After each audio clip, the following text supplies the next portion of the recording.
2008년 이후에 글로벌 금융위기가 진행형에 있습니다. 그러나 이제 그 국면을 놓고 보면 제2국면에 접어들었다 이렇게 볼 수 있는데, 다시 말하면 이 문제의 가장 큰 진원지는 미국이었습니다. 그런데 미국이 현재 완전 고용 상태를 예상할 정도로 제조업을 중심으로 실업률이 많이 개선되고 있습니다. 또 하나는 유럽이 아직 재정적으로 여러 가지 불균형을 가지고 있지만 저 나라가 다시 생산 국가로 돌아가기 위해서 조심스럽게 사회적 임금을 내리는 합의에 시작을 했습니다. 유럽도 적어도 금년도 말 정도 가면 고용이나 제조업 지수가 좀 상당히 반전될 가능성이 있습니다. 일본은 아베노믹스라고 해서 이제 인위적인 통화 공급이나 금융 완화 정책으로 우리를 좀 코너에 몰았었습니다. 일본이 인위적으로 추가로 더 엔화를 떨어뜨릴 가능성은 그리 높지 않습니다.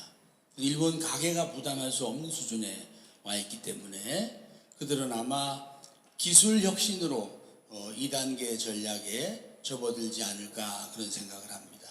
따라서 선진국을 중심으로 하는 새로운 그 경제 모멘텀은 제가 봐서 한 60% 이상은 완성된 것으로 보여집니다. 그런데 역설적으로 선진국이 이 생산을 많이 하면 누가 생산을 줄여야겠습니까?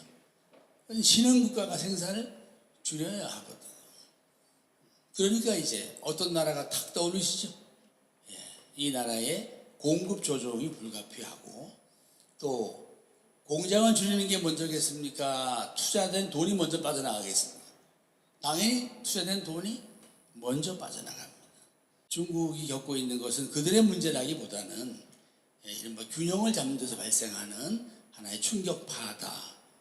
그런 점에서는 위안화의 하락 가능성은 매우 높은 개연성을 갖습니다.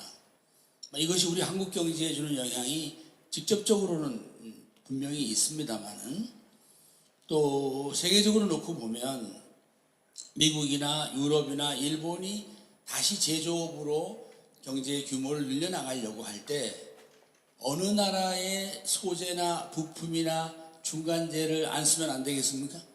그건 우리나라입니다. 그래서 우리는 그들과도 파트너십을 맺을 수 있는 유일한 나라입니다. 우리가 여러분이 잘 아시는지는 모르겠지만 우리는 다른 어떤 나라보다 여러 산업을 골고루 다양한 수준에서 합리적인 가격으로 가지고 있는 유일한 나라입니다. 그래서 중국을 거래할 때는 중저가로 하고, 예컨대 미국으로 하면 중상품으로 하는 거죠. 문제는 우리 사회가 그것을 기술과 가격 원가에서 얼마나 유연하게 대처할 수 있는가. 특히 여기서 주식 투자하시는 분들에게 제가 한마디 참고하자면, 선진국에 공급할 수 있는 나라 국기업들은 역사가 길어야겠습니까? 짧아야겠습니까? 역사가 길어야죠. 젊어서부터, 제가 젊었을 때부터 있었던 회사들이어야 합니다. 그때부터 소재를 팔고 물건을 만들고 해외 시장에 신인도가 있는, 그러니까 여러분들께서는 좀 비교적 한 40년 이상 된 회사 중에 선진국의 자본재라든가 또는 소재라든가 중간재라든가 부품이라든가, 특히 그것이 고유한 거면 더 좋겠습니다만, 이런 쪽으로 역량이 있는 기업들은 이 혼돈기에 주식을 매수하시는 것도 좋은 때라고 생각이 듭니다. 여러분, 재무관리라고 하는 건 말씀이죠. 전체의 합은 같습니다. 이럴 때 어느 것이 오랫동안 과도히 올라가면 다른 것은 올라갈 수가 없거든요. 근데 명백하게 지금 기름값은 여러분 환갑 전에 올라가겠습니까? 옛날 돈으로? 또 금값은 제가 다시 올라가서 돌잔치를 못하게 할 것 같습니까? 또 구리값은 지금 제가 옛날로 가려면 얼마나 걸릴 것 같았어요? 철광석 값은. 얘들이 안 올라가면 어디론가 이게 가야 됩니까? 안 가야 됩니까? 가야 되겠죠. 어디로 가요? 기업으로 가겠죠. 그 기업에 뭘로 갈까요? 마진으로 가겠죠. 그럼 이 기업의 주식이 어떻게 될까요? 오르겠죠. 문제는 뭐예요? 그게 오늘이냐 내일이냐 그건 저도 몰라요. 모르지만 중요한 것은 세계적으로 생산 물가는 계속 늘 수밖에 없어요. 그래서 애들이 결국은 나중에 오릅니다. 그러면 어떻게 하느냐? 여러분이 기름값이 떨어지고 구리값이 떨어지고 이럴 때 주식을 살 타이밍을 준비해야 되겠다 하면서 제가 아까 뭘 준비하라고 그랬어요? 원금을 쫙 모아놓고 있다가 언제부터 사는 거죠? 얘들이 올라가려고 할 때. 그럼 이론적으로 말하면 올라가려고 하면 마진이 감소하는 거지만 뭐 때문에 올라가는 거죠? 이미 기업이 성장하고 있기 때문에 얘가 올라가는 거거든요. 그래서 주가는 벌써 오르기 시작해 있습니다. 구리가 많이 들어가는 거, 석유가 많이 들어가는 거, 철광석이 많이 들어가는 거, 아연이 많이 들어가는 거, 막 종목이 떠오르세요? 안 떠오르세요? 이런 것들을 얘들이 뭐 할 때부터 추세적으로 한 6개월 이상 오르면 다시 내려와도 다시 돌아설 가능성이 매우 농후합니다. 투자 명리 중에 그 존 템플턴이라는 사람이 있어요. 유명한 사람이죠. 이 사람은 역발상가입니다.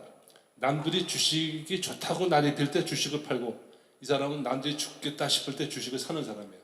이 사람은 항상 주머니 속에는, 또 항상 자기 책상 앞에는 내가 앞으로 살 종목 리스트가 있습니다.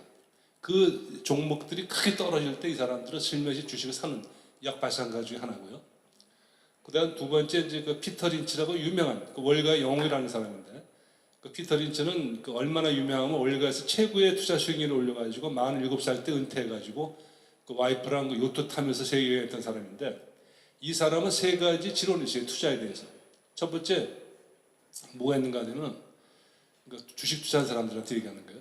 당신 집이 있느냐? 그 얘기는 뭔가 하면은 주식은 집도 사고 나서 여유 자금을 해야 된다는 걸 강조하는 거예요. 두 번째, 당신이 주식을 할 수 있는 성격인가 아닌가를 판단하라 이거예요. 너무 조급한가, 너무 아닌가를 잘 판단해서 주식에 맞는지 안 맞는지를 판단하라는 거예요. 그다음 세 번째는 단기에 내가 쓸 돈이 있는가를 판단하라는 거예요. 단기에 쓸 돈이 있으면 주식하면 안 된다는 얘기를 하는 거예요. 그렇게 이제 투자 명인들이 얘기하는 것이 제가 이제 참고로 말씀드리고요. 또 마지막으로 이번 다보스 포럼의 주제가 4차 산업의 혁명입니다. 거기에 키워드가 바이오예요. 바이오. 그래서 지금 우리나라는 주가 폭락하는데 바이오 관련주들은 그래도 굳건히 버티고 있습니다. 이 바이오 산업이 말이죠. 전 세계적으로 반도체 IT를 합친 것보다도 세계적인 시장 마켓이 10배가 큽니다. 그러니까 바이오가 이제 시작이 되고 있는 거예요. 근데 우리나라는 바이오 관련 기업들이 의외로 많습니다. 중소기업들도.